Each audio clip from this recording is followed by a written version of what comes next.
Hi. Good afternoon, everyone. My name is Deborah Gubin. I am co-chair of the CLE Committee for the Decalogue Society of Lawyers. Thank you all for coming. And I want to do a special thanks to the Hispanic Lawyers Association of Illinois and their president, Cindy Cervantes Medina, because they're the ones who have put this program together and they're presenting this program, which is on a topic that's very relevant right now and very important for all of us to have information about. So now I'm going to turn it over to them, and thank you again. Thank you very much, Your Honor. Can you hear me? All good? Thumbs up? Yeah, you can hear me? Can you all hear me? Yes. Yeah, perfect. Well, thank you, Your Honor. I also want to thank both organizations for putting this together. This is definitely a hot topic, something that is very important, has always been important, but today is even more relevant. So thank you for doing all of this. I would like to introduce the co-panelist, a good friend of mine and a colleague in this fight and this battle. Her name is Maria Cabrales. Maria Cabrales is an immigration attorney, which is providing a strategic counsel to clients on the complete spectrum of U.S. immigration matters, which, as you will learn, you probably heard, is very complex. Maria clients range from a small business to corporations, and a majority of her practice focuses on managing and facilitating immigration matters in what is called employment base. It's a variety of visas. I'm not going to go through all the acronyms.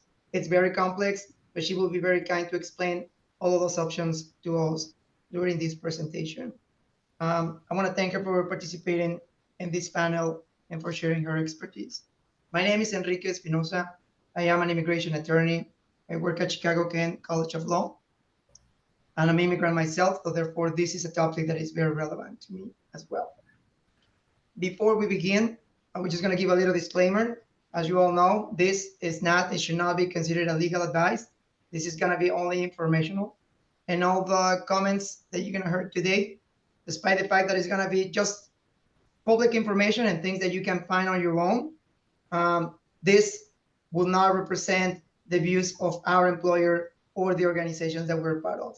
Basically, this is going to be an informational presentation to put you up to speed with what's happening with DACA.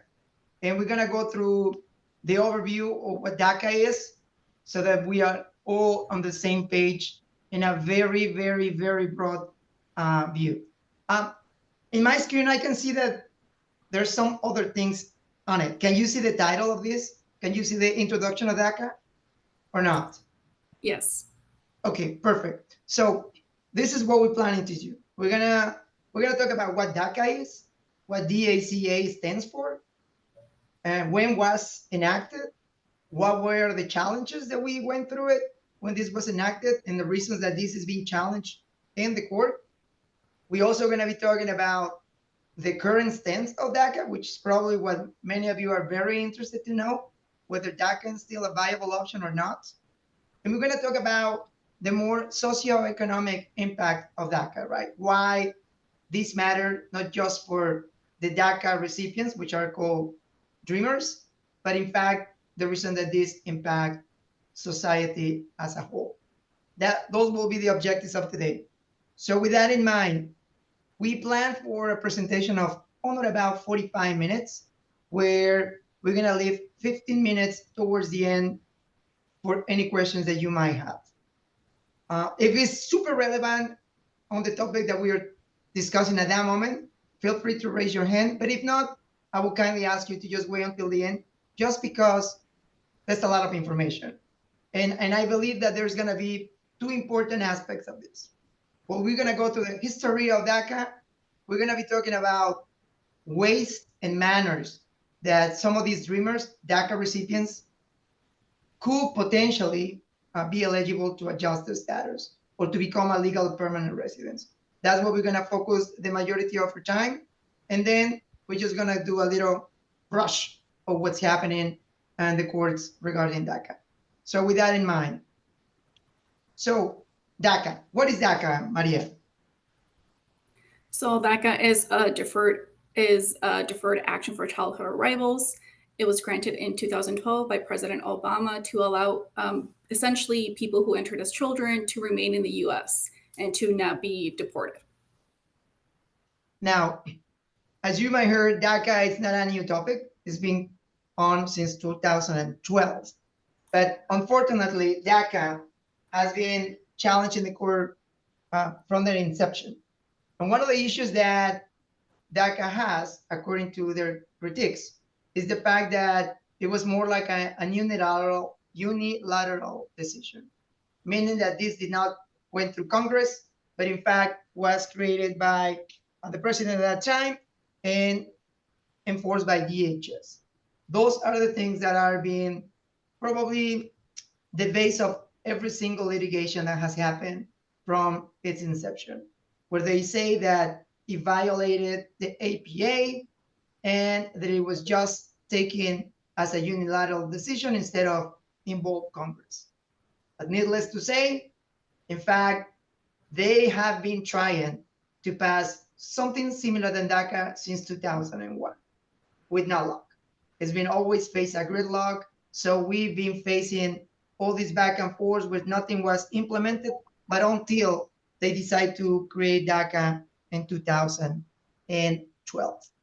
Now, DACA recipients are more just numbers. And I think it's important for us to understand the impact on the creation of DACA and the impact on the potential elimination of this program in our society. And I think it's important to remember that in our country, we have about 45 million immigrants nationwide in the US, 45 million immigrants nationwide. And when we talk about immigrants, we're not just talking about documented or undocumented individuals. Everyone that was born in another country and moved into the US is considered an immigrant regardless of their immigration status. Out of those 45 million immigrants in this country, about 12 million are considered to be undocumented. Out of those 12 million that are considered undocumented, about 1.1 million are considered DACA eligible recipients. And that number will become very important throughout the presentation. 1.1 million of DACA eligible residents in our country. So as you can see on this slide, from its inception, only about 800 individuals were able to apply for DACA and those were granted. However, as of today, there's only about 537,000 individuals that have an active DACA recipients. And despite what you have heard on the news or in social media, immigrants do contribute to this country and they do pay taxes. And there's an estimation that about 99 billion with a B, billion dollars have been paid for immigrants. And out of those, 11.5 were paid by DACA recipients. That is nationwide. Now, in regards of Illinois, these are the numbers that we have. There's about 500,000 undocumented immigrants so far in Illinois. And out of those, about 60,000 of those are DACA eligible residents. And they do pay taxes too. And the taxes that they pay are on the range of $702 million every year. Why are these numbers important?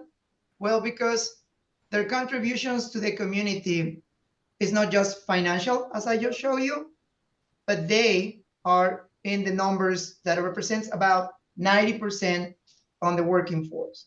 Most of those that are DACA recipients, at one point they were children, but now they're adults, and they're adults that are working. And if this program is being taken away, it's not only gonna impact the economy because they won't be paying taxes anymore, but it's gonna impact the workforce, and it's something that Maria will be able to explain to us later on. Now, if there's something in here that you want to jump in, Maria, feel free. And if not, I can just go over to the timeline. You're welcome to go through the timeline. Very well. So, very briefly, 2012 is when President Obama decided to unilaterally establish DACA. DACA, again, it's for those that they were brought to the U.S. when they were children. They implemented this, and everything seems to be okay at that point. However, in 2014, the president decided to expand what DACA was, basically to change the deadlines to cover more individuals as part of this program, and also to incorporate what it was called DAPA, D-A-P-A, D-A-P-A, which was something similar than DACA, but for parents. But unfortunately, that did not go through. And it did not go through for many reasons, but we can always say that it's because the members of the Congress were more sympathetic, or the legislators were more sympathetic to a child brought up to the US without their consent, because they were little, than providing a benefit for adults that decide to come to the US on their own, despite the reasons that they did that. So at that point in 2014, the expansion that was attempted by the government at that time did not pass, and DAPA was also canceled. But DACA, as it was created for an inception, continued. And then, sadly, we reach out to 2017. And I say sadly because in 2017, during the Trump 1.0 administration, we saw the first attempt to eliminate DACA. And if you remember what I mentioned at the beginning, the reason that they tried to eliminate DACA, they were basing it on the fact that, according to their critics, this was an unilateral decision, and therefore it did not present this as a notice and for people to vote and for people to decide whether this was something to go with or not. And they attempted to resign it at that point. When then we started going through litigation, and it was until 2020 when the Supreme Court decided that their attempts to rescind DACA was capricious. Therefore, that did not go through. But unfortunately, it was just a temporary solution, meaning that even until today, this is just something that can be taken away at any given point. But in 2020, they say, no, what you didn't, your attempts to rescind DACA cannot go through. We're going to continue protecting this benefit for these individuals.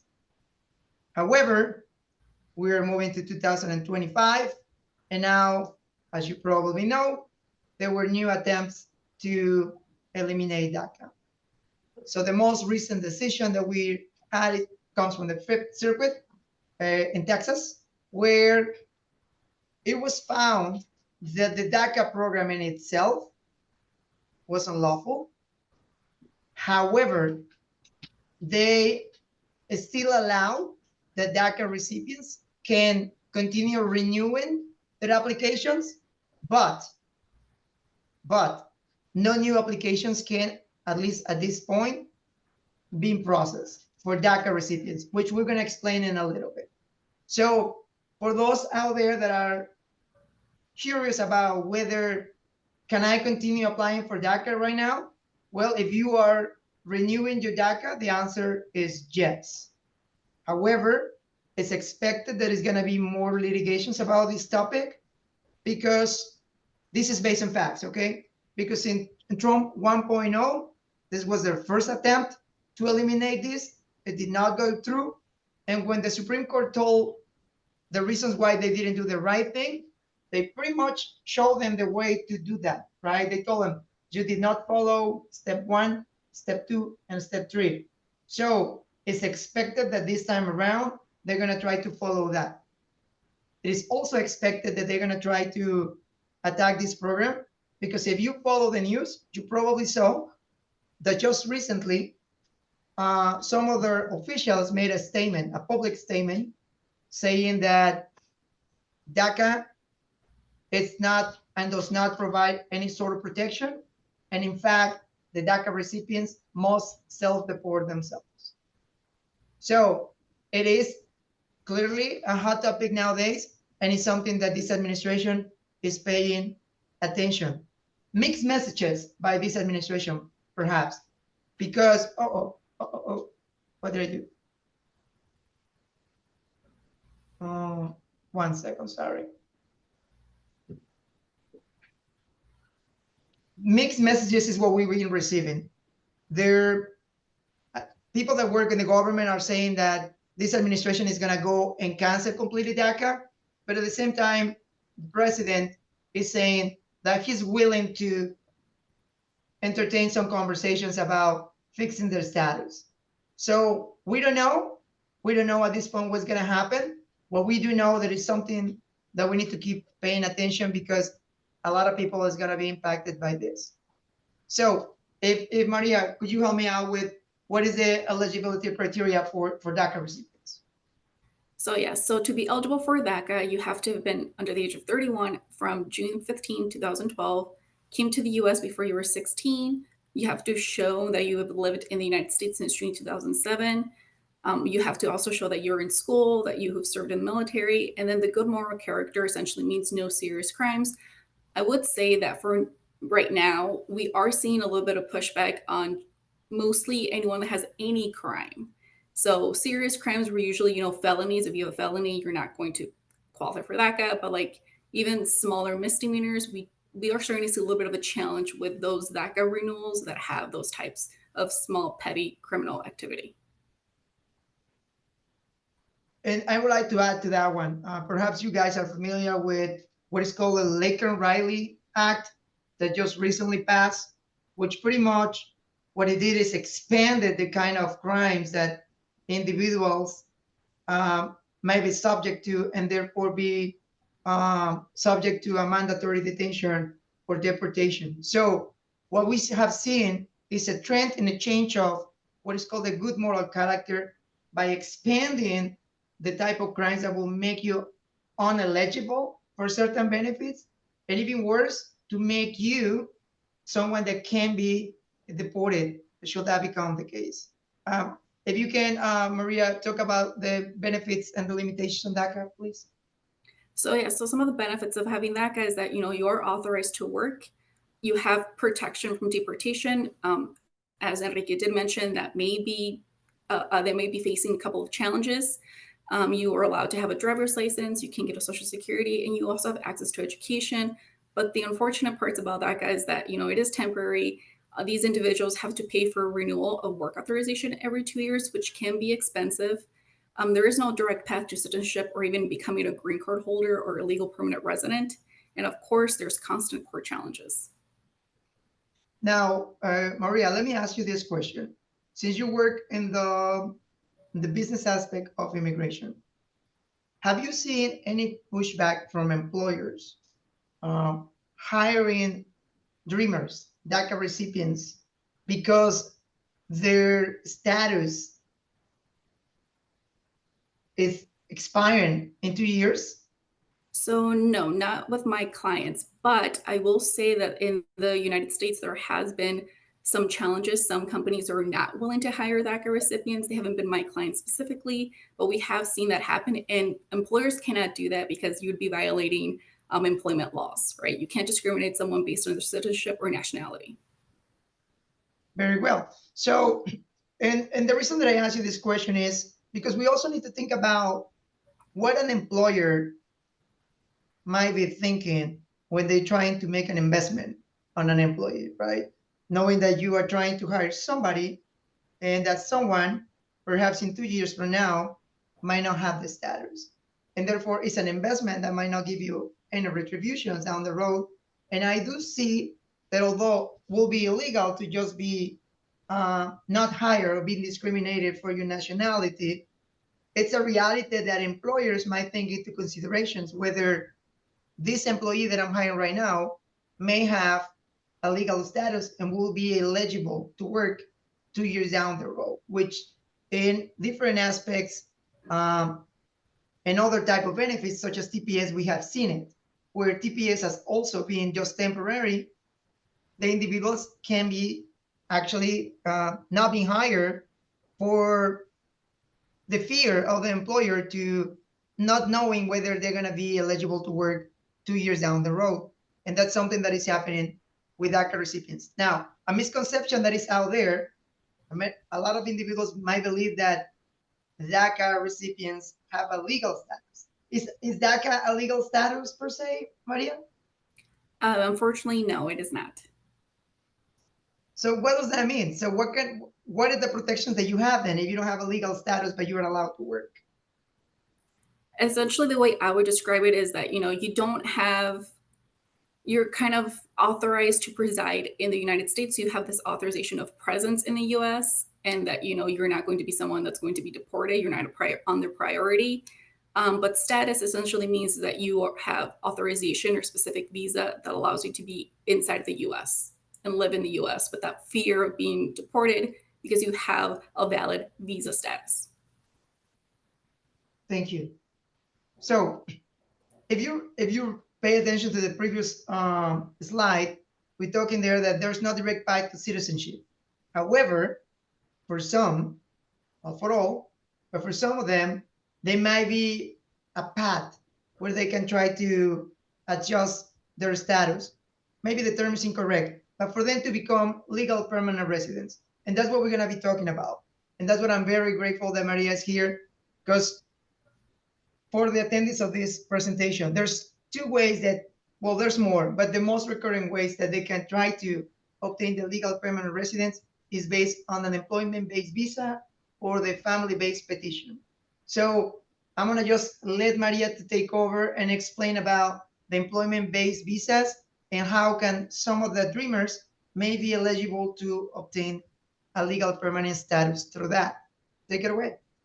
Thank you. So there's two common visas. Obviously, there's an array of visas, but the most common that we have worked with are H-1Bs and L-1s. I'll go over what each visa is, and then I'll discuss how a DACA recipient might be eligible for it and kind of the additional steps that they have to take in order to ensure that the visa becomes active, right? So because visas are approved doesn't mean that they become active. Sometimes people have to do additional steps. The most common one is actually the H-1B visa, which is a dual intent visa. Dual intent means that the person who has this visa is eligible to say, I want to reside in the United States permanently and also maintain this non-immigrant visa. One thing I'd like to point out too is that the H-1B and L visas are not pathways to green cards, right? You have to take an additional step, or companies take an additional step to get them a green card. So the first step for a lot of DACA recipients is to first get the H-1B or L. The H-1B is a lottery-based visa, meaning that the government only gives us $85,000 every year, and it's based literally on a lottery. You put your company would put your name in a system called, but with USCIS, which is called United States Citizenship and Immigration Services, and then they randomly pick who will be selected. On average, people have about a 25 to 29% chance of being selected. The H-1B does require you to have a 4-year college degree and that you work in the field that your degree is related in, meaning that if you're a computer scientist, you should probably have a computer related degree. If you happen to have like a political science degree, you wouldn't be able to do that. You wouldn't be qualified for the H-1B. So once the H-1B, once you're selected, we send the entire case to USCIS. It gets approved. Now for DACA recipients, because they don't have a status, they can't just switch over to H-1B. So I'm sure you're thinking, okay, well then how do they get the H-1B active? Unfortunately, they have to leave the United States and they have to apply or complete the process with the consulate, usually with their home countries. They usually go back to their home country and they attend the US consulate interview there.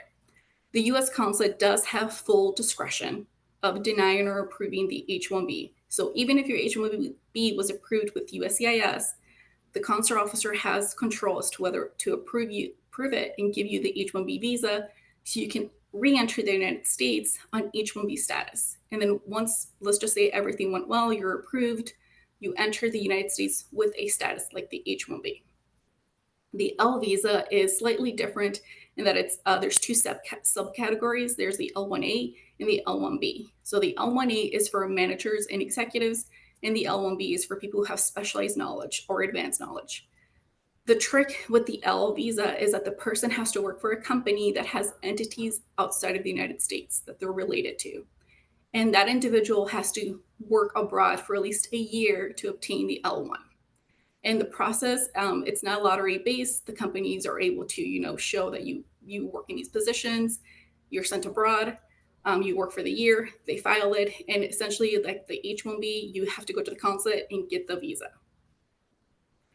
So that's a broad overview of the H-1B and Ls. So what happens once, the H-1Bs and Ls are approved for DACA recipients? One of the things is that you want to assess whether the individual has any inadmissibility issues. Inadmissibility essentially will force you to have to apply for a waiver, right? And inadmissibility sometimes can be they work without authorization. If they did that, then they'll need a waiver. The most common issues that I see are the 3 and 10-year unlawful presence bars for DACA recipients. And these are all assessments that you want to do even before you file the H-1B or the L, right? You want to make sure that you are able to assess the person fully before you send them abroad and then they get stuck out there, right? Because they don't have a specific waiver approved. And some of the waivers I'm going to discuss today, you also have to apply at the consulate. So essentially, you don't know if it's going to be approved. The officer has full discretion whether to approve it or deny it.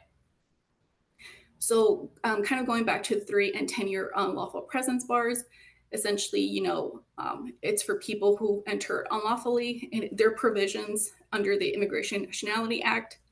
And essentially, they say that if you have any unlawful presence for 180 days or less, you have the 3-year bar. And for people who have been here without lawful presence for 1 year or more, they are barred for 10 years. And that means that they cannot re-enter the United States, right? So if you send someone abroad to the consulate and they have these bars and they don't have a waiver, the person is going to be stuck outside of the US for either 1 year or for 10 years. So you want to prevent that when you send DACA recipients outside of the country. And the way to do that is essentially you apply for certain waivers. There is another waiver that is, well, it's not a waiver, but it's an administrative procedure called advanced parole, which helps out with these 3 to 10-year bars. So advanced parole is an administrative procedure that allows a person inside the US to travel abroad with this advanced authorization to allow them to re-enter the US, and they don't trigger the 3 to 10-year bars. So in order for someone to get this advanced parole, you essentially have to obtain it for urgent humanitarian reasons or significant public benefit. Enrique, I don't know if you have anyone that you've recently done an advanced parole for, but the most common ones I've done are usually for family. So like there's a family emergency and the person is able to get the advanced parole. You're correct. You're correct. Yeah, those are the ones I see most common. But here's the thing. One of the things that we see a lot is DACA recipients get the advanced parole, they got it years ago. And now the company is like, okay, well, we want to sponsor them for the green card, right? They have this advanced parole, it should help them. Unfortunately, it doesn't work that way because when people enter an advanced parole, they've only been paroled and it doesn't get them a status, right? Advanced parole is not a status, which is what you need in order to change over to another status like H-1B or an L. So unfortunately, although that they have that, it just doesn't allow them to change from one status to another.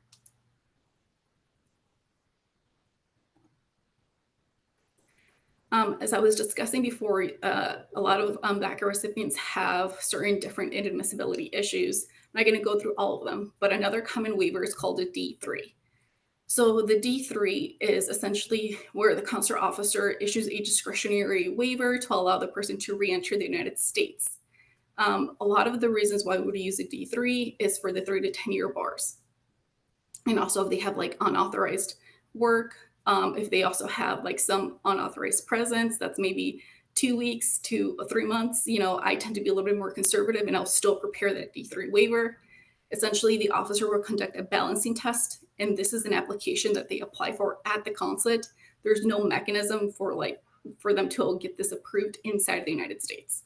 So you'll send the person who has DACA, who got their H-1B approved with the D3 waiver, and the officer will go over whether, if they have any seriousness or applicant inability issues, why they're traveling to the United States, if they have any positive or negative factors in their case, if they have any misconduct. Usually, each consulate is very different as to how they like these D3 waivers to be prepared. So when you do this, you want to make sure you research what that U.S. consulate wants, as they can be very picky. And if they get something from an attorney that's like too long, that could really harm your applicant, your client. Okay, so now that we've discussed those, let's shift over to, okay, so let's just say the person got the H-1B. Let's shift over to how do they get a green card or permanent residency? So the way that that happens is the most common program is called the PERM program, and it stands for Program Electronic Review Management.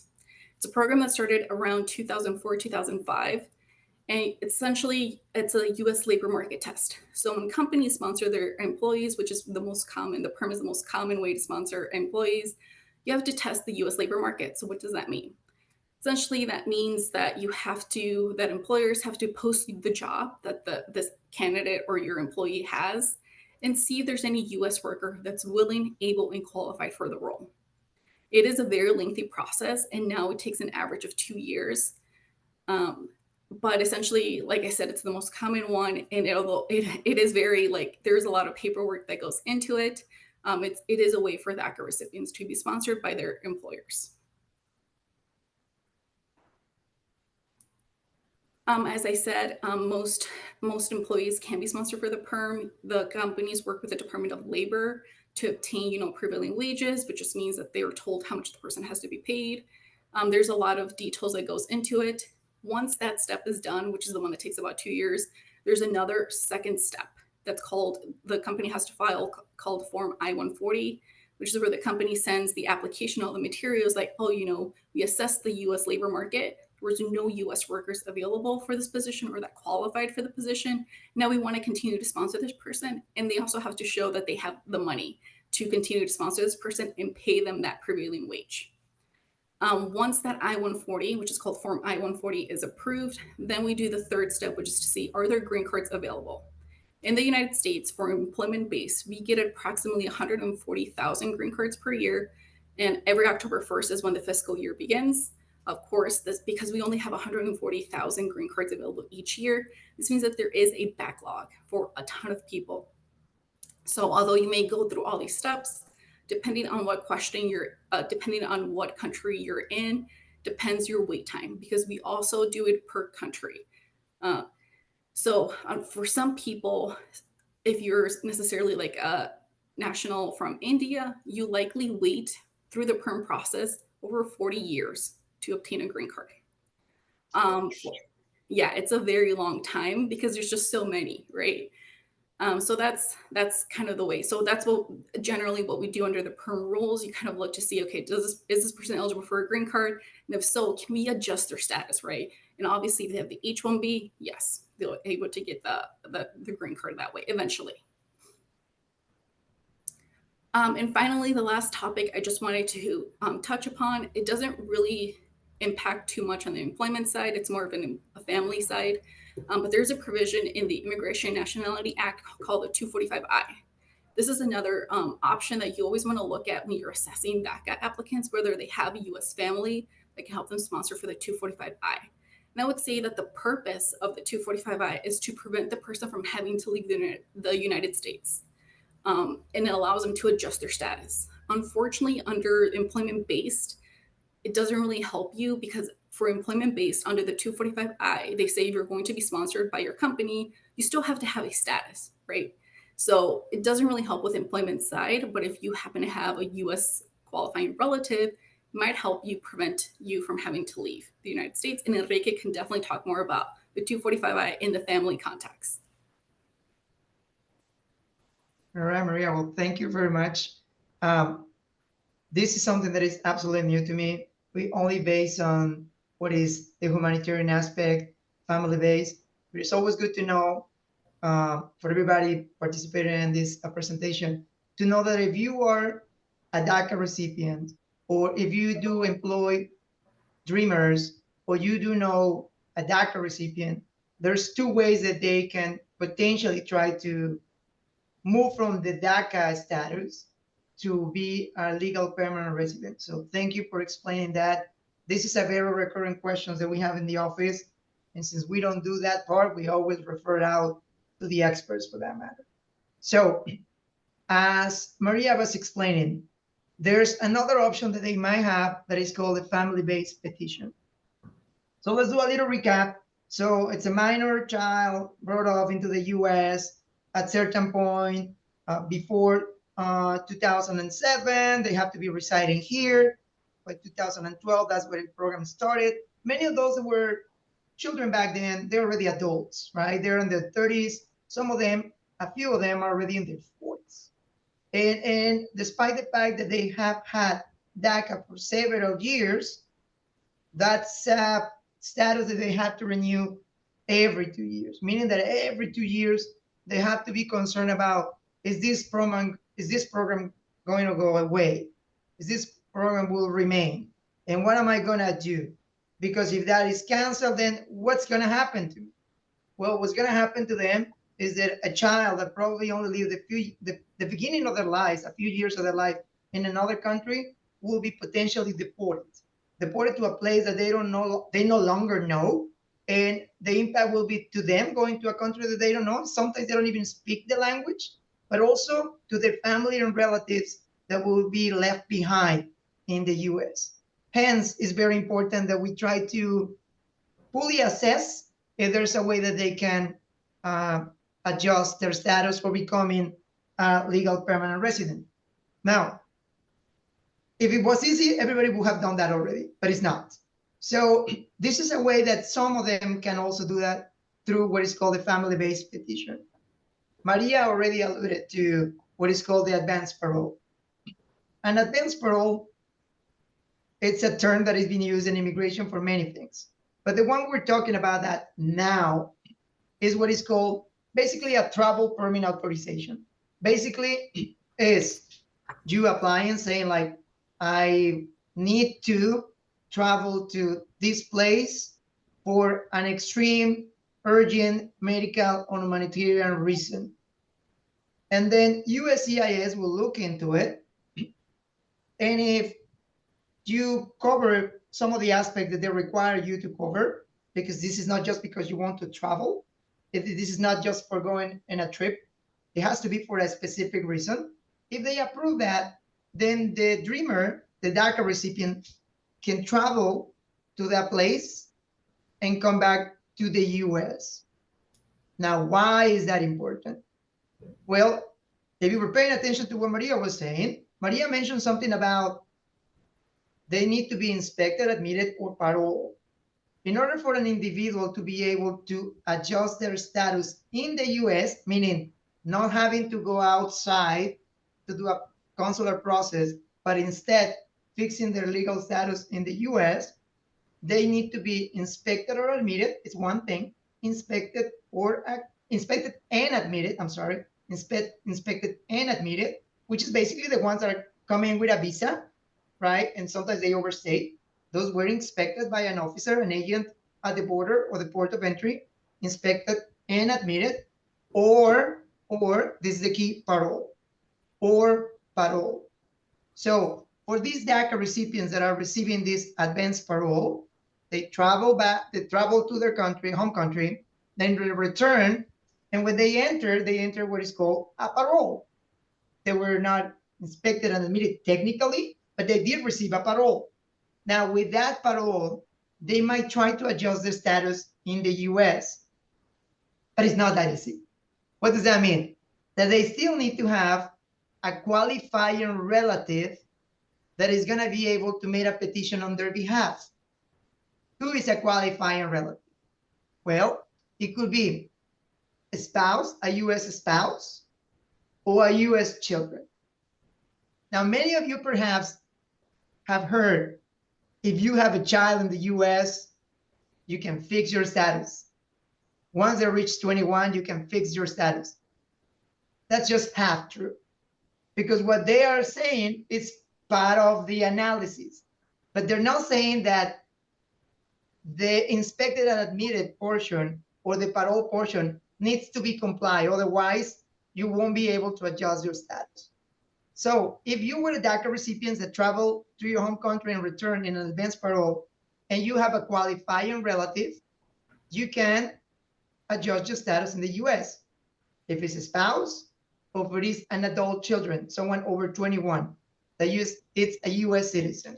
And the process is called a one-step adjustment of status, where the qualifying relative will submit an I-130 petition along with an I-485 petition, which is the adjustment of status, an I-864, which is the affidavit of support, to show that they're able to financially support you and you will not become a public charge. Keep that term in mind because it's going to become very relevant with this administration in upcoming months, a public charge. And then a work permit authorization. And if everything goes well and the stars align, they might be able to adjust their status within or not about 12 to 14 months. But the first step is to get the advance parole that Maria was talking about. So what are the things that we have seen that have worked when our clients apply for an advance parole? Well, it has to be an urgent matter, a medical matter, and a humanitarian thing. Remember that I mentioned that these dreamers have perhaps been living here for more than 30 years. Some of them are in their 30s or their 40s, but many of them haven't seen their relatives in their home country. So some of the arguments that we made, not always work, but that we made, is when they're trying to go and visit an ill relative. For example, a grandma, a grandpa, that are already in the 90s, and this could be the only opportunity that they will have to see them.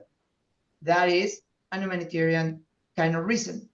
Another one is, there's no surprise to all of us that the insurance in the US are expensive. Getting medical treatment in the US is expensive. So sometimes we submit this petition based on the fact that they will receive a medical treatment in their home country. Sometimes those things work. So we can and try to be creative in what to submit in order to see whether this is approved or not. If it is not approved, at least until today, the only impact is that there's not approved, and that's the end of the analysis. However, and this is something that we all need to start paying attention. Nowadays, we need to be a little bit more mindful on whether we want to apply for this or not. Why? Because as I stated before, the administration is saying that DACA recipients should start self-deporting themselves. And that's scary because we do know that they are allowed to stay here and they are protected from deportations. But there's been a trend where DACA recipients are traveling, even with this advanced parole, and when they're trying to come back, because leaving is not the problem. The problem is coming back. And when they come back and they are once again inspected, they gotta go through the inspection at the port of entry or the airport, they're not let in. So what are the things that we have seen that have created this problem? Well, many of these dreamers have already an order of deportation or an order of removal in the record, and they didn't know. And they didn't know because they didn't check with an attorney. And they were so little that they didn't know. Their parents were in charge of their immigration proceedings, and they don't know that they have something in their file.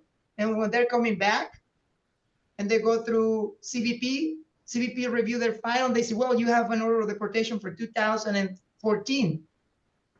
And they put it in proceedings. Another thing that we have seen is the people that have some criminal matters are being detained when they try to re-enter. Sadly, and perhaps you can Google this later on, we have seen that also in this effort to expand the massive deportations, they just recently detained an individual that was deaf and couldn't even speak, couldn't even express the fear. And the only reason that he was detained, it was because he committed a traffic violation. So we have seen that this has been expanded, and we need to start being a little bit more mindful when we try to apply for this advanced parole. If you come to my office, I will say, let's do a full analysis and see what are the pros and cons, and to assess whether this will be the best choice for you right now. But also there is a risk. Advanced parole right now is still current. People can do that. We don't know if this is going to remain. And if it doesn't remain, it doesn't seem to be a path for dreamers to adjust their status, even if they have a qualifying relative down the road. So we got to be very careful. Also, there's another type of ways that they can try to see whether they are eligible for another type of immigration benefits, such as SIJS.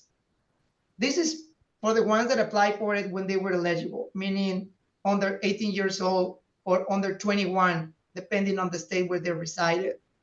And this is for minors that are in the US and one or both of their parents abused them, were negligent, or abandoned them back in the days.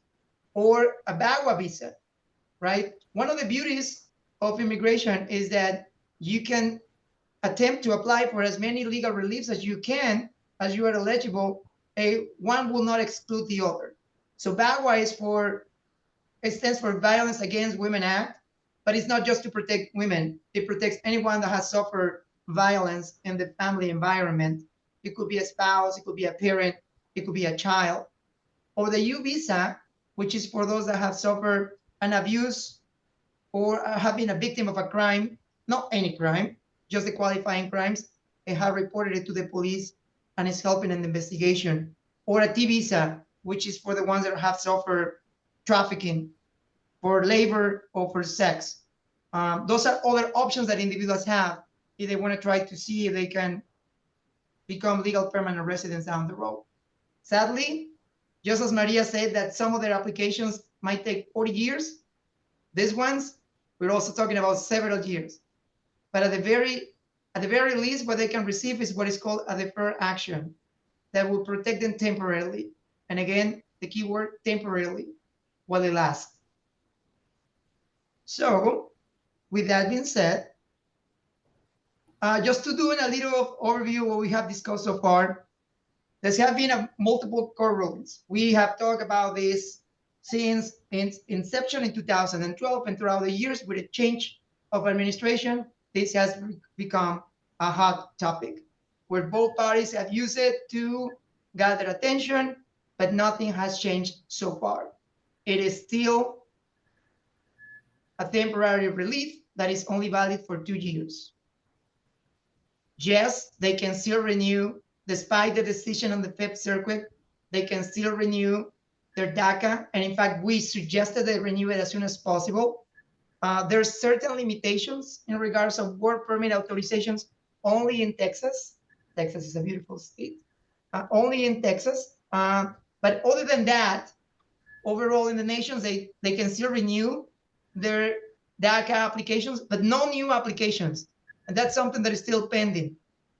And clearly, well, there's an uncertainty on whether this administration is going to go full speed against this program in the upcoming months.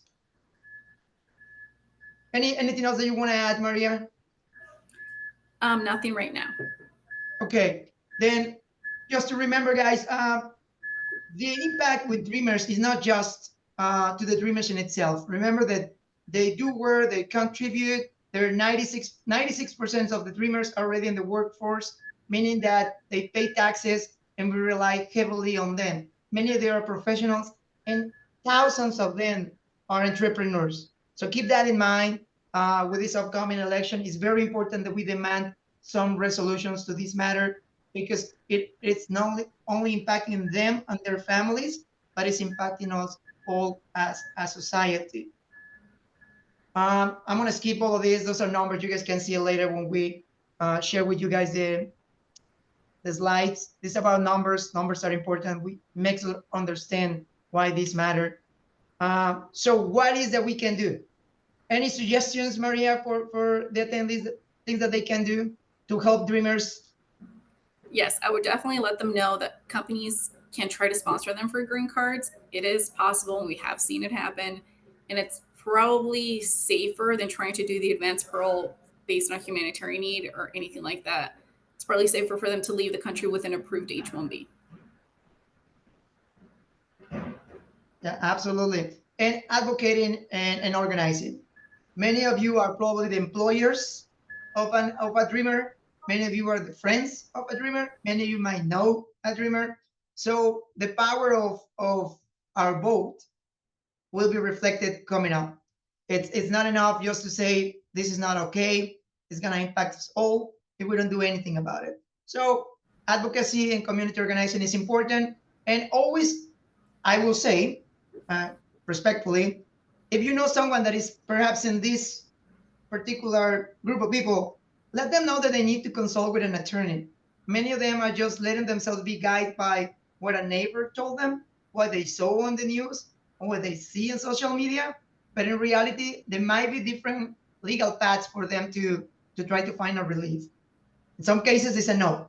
But at the very least, we recommend that people come and talk with an attorney so that they can figure it out what options they might have. So with that in mind, if that's okay with you, Maria, I want to open the floor for some questions since we have 10 more minutes, if there's any. And I don't see any in the chat, but if people want to raise their hands, we can unmute you to ask your question.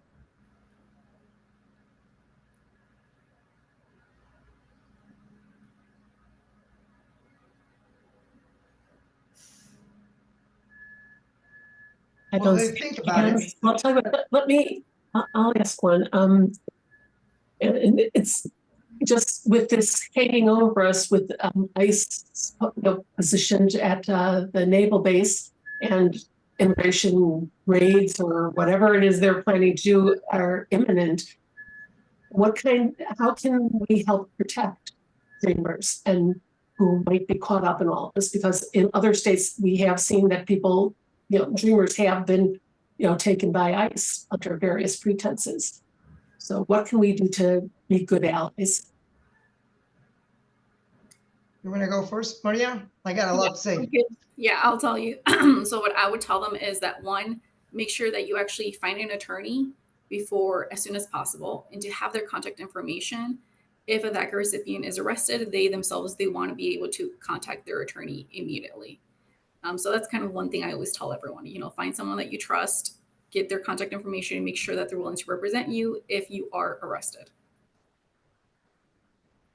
And this is what I will add. So, and this answer is not just for dreamers, but it applies for every immigrant or any individual that might feel that they will be subject to these adverse actions by ICE.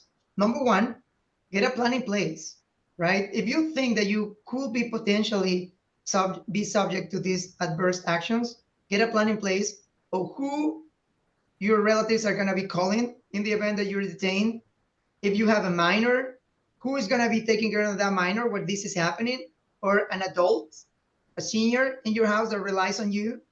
And be mindful about the potential reality that if you're subject to that, you need to have an attorney, preferably, that you can talk to. That's one. And two, know your rights. What you guys are doing here today, I know you guys are taking your CLEs, but if you can just pass around, inform the people and educate people, is going to be very important. Knowing our rights is becoming one of the most important tools to defend ourselves and to know what to do or not to do. So if you can suggest to individuals to participate in workshops, and if you can promote workshops so that people know the rights, I think you're doing the best to educate the community. And in that way, you are also providing them with the tools to protect themselves, because you won't be around all the time.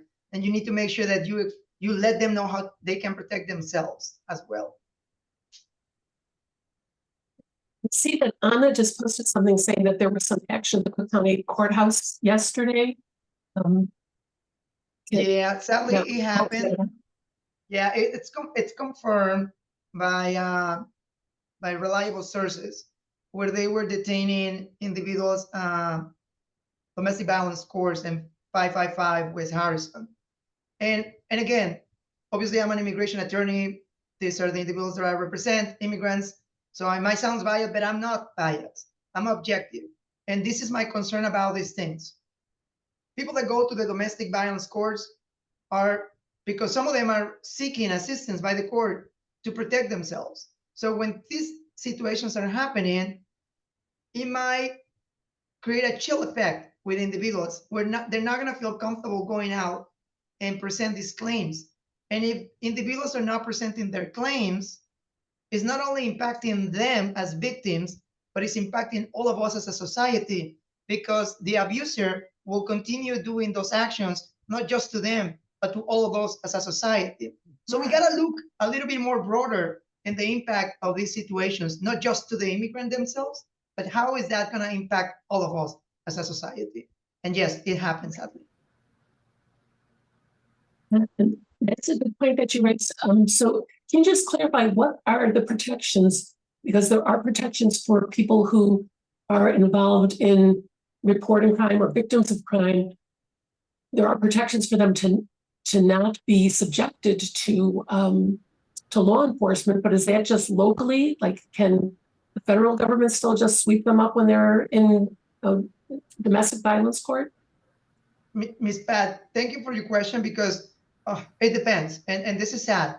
It's sad because I'm going to tell you. So victims of crime such as BAGWA, U-Visa, T-Visa, and SIJs, all of them supposed to be protected. Once they present their claim, they're supposed to be protected. However, on Trump 1.0, what we saw was that when they present their claim, their information is already disclosed, it's already in the agency.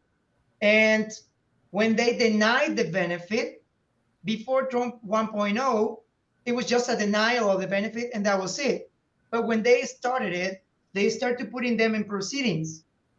That's another chill effect, because now people are thinking, okay, if that happened in 1.0 and 2.0 will be the same, so am I going to risk myself making a complaint, knowing that by doing so, I'm exposing myself, giving my address, my name, where I reside, the name of my family members, and where do I work?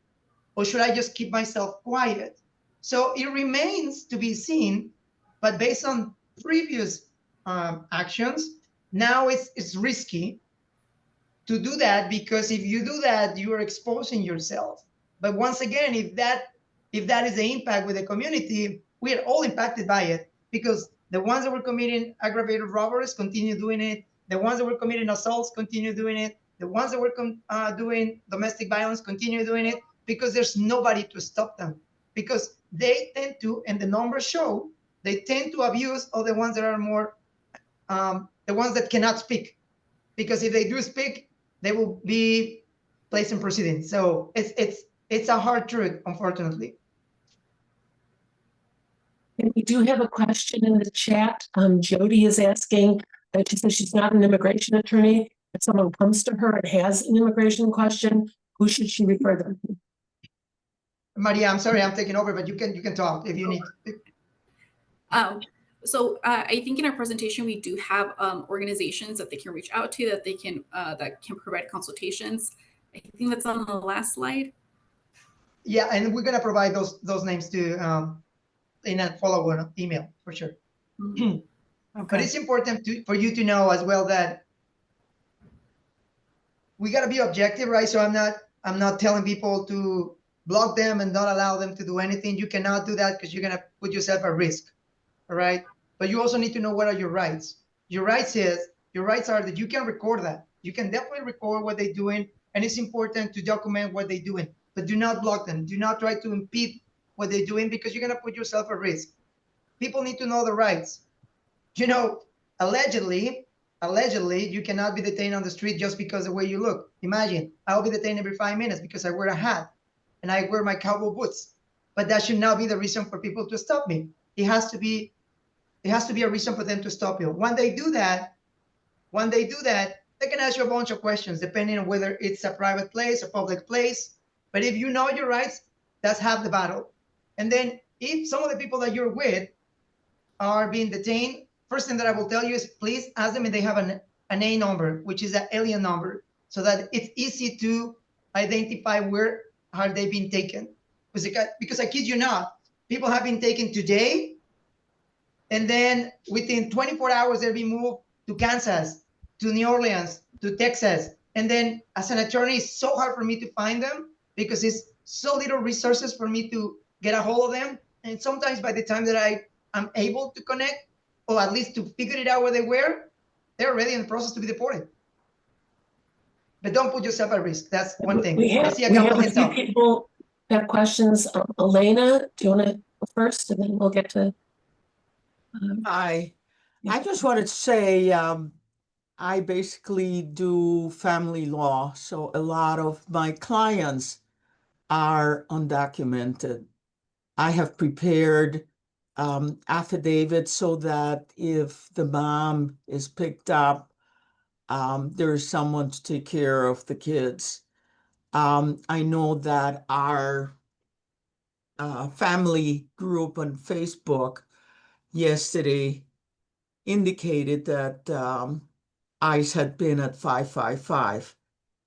There were a couple of comments about, oh, great, because we're gonna, they're taking the criminals. And I'm like, they're not taking the criminals. This is not about protecting women.